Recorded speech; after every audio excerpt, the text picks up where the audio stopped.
Hey Lakers, my name is Ashley Kekula. I am the Service Learning Coordinator at Clayton State University, and welcome to Real Talk Tuesday. So today, in this Real Talk Tuesday, we are going to talk about something that a lot of us should be familiar with, which is a car. Um, Even if you're not driving, but you all know what a car is. So we're just going to talk about different things in the interior of a car, how it relates to you as a leader. So I know you're like, what? I don't get it. Trust me, you will. We're going to break it down every part. Well, not every part of a car, but a few parts that I feel like can relate to you as a leader. So we're just going to jump in and think about when you get in the car, what's the first thing you do? For me, what for all of us, it should be your seatbelt. Why do you put a seatbelt on? And ensures safety. When you are a leader, you have to think about who you're affecting, what you're affecting when you make decisions.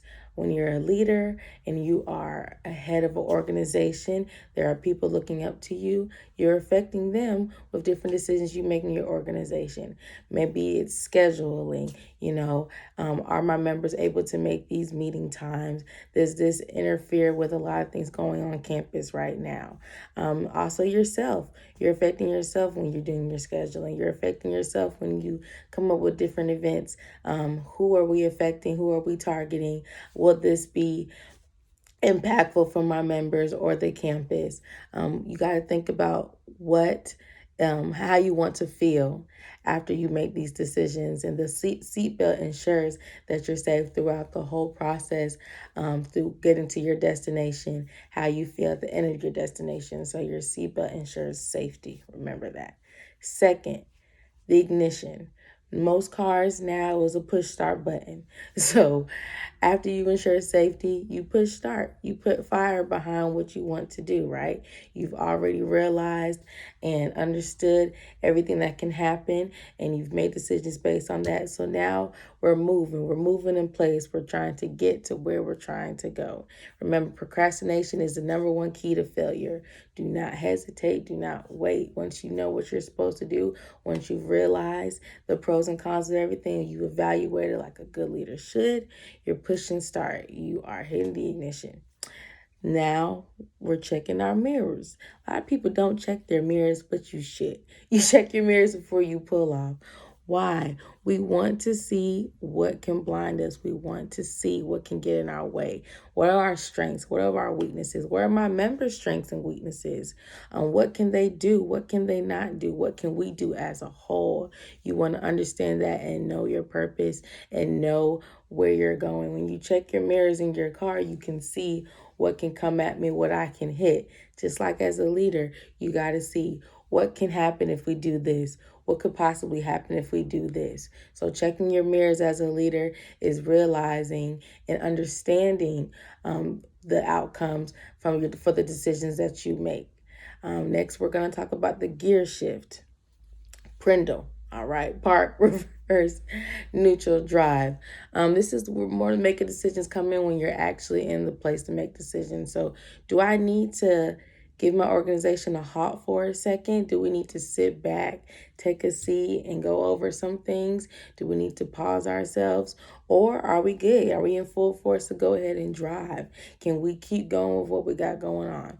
Are we neutral? Are we comfortable? Have we become complacent with our goals, our missions? Are we just sitting here? Are we just taking a break? Are we not moving as fast as we need to move? And a steering wheel. Obviously, driving now. When you're driving, think about it. When you're holding your steering wheel and you're driving, and sometimes you may see someone behind you that's swerving a little bit, or just it might not be safe for you to be in front of them. What do? You look to your left, you look to your right. What lane can I get to? You move to another side, you let them go. Did you hear me? You let them go. As a leader, sometimes we have to let things go. What do we let go? Sometimes we have to let go our pride. We don't always have to be in the front force of everything. We don't always have to be the first face that everyone sees. As a leader, there are members who are looking up to you. There are members who also have strengths and weaknesses, but sometimes some people have to be shown. Other people have to be shown. It doesn't have to be you all the time. You don't always have to be the first in line. We let go of our ego. We let go of our pride. And a lot of times that helps our organization, that helps our members. As a leader, we have to remember it is not about us. It is about developing people as a whole. It's about developing you as well, but developing people as a whole. And what can you do to show other people how they can be developed? How can you help them be developed? So letting things go, realizing that sometimes I don't have to do this. I don't have to be the first one here, or I don't have to be, always in the forefront, or always making the speeches, or always doing the sessions. Sometimes I can give other people a chance to go and be free and grow as a leader on their own. Next part is the gas. Now, we've already been putting our foot on the gas. Really, we've been driving, but we got to know what to do with our gas. Sometimes you have to know when to slow down.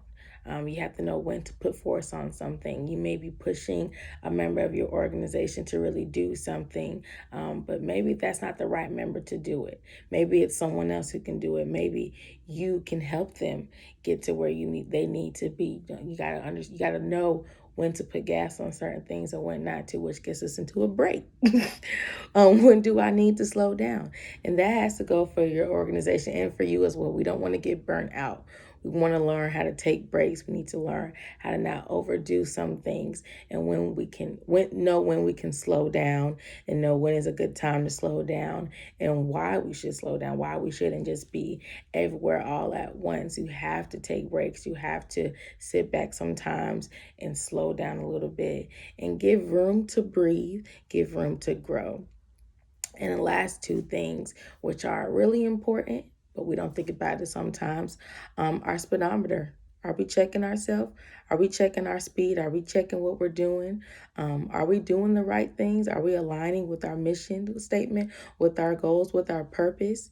Are we really doing what we said we were going to do? You check your speed when you're driving to make sure, am I going the speed limit? Am I okay on whatever street I'm on?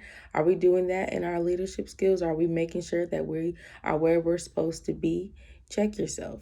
And last, emergency brake, which really, in my head, are our advisors.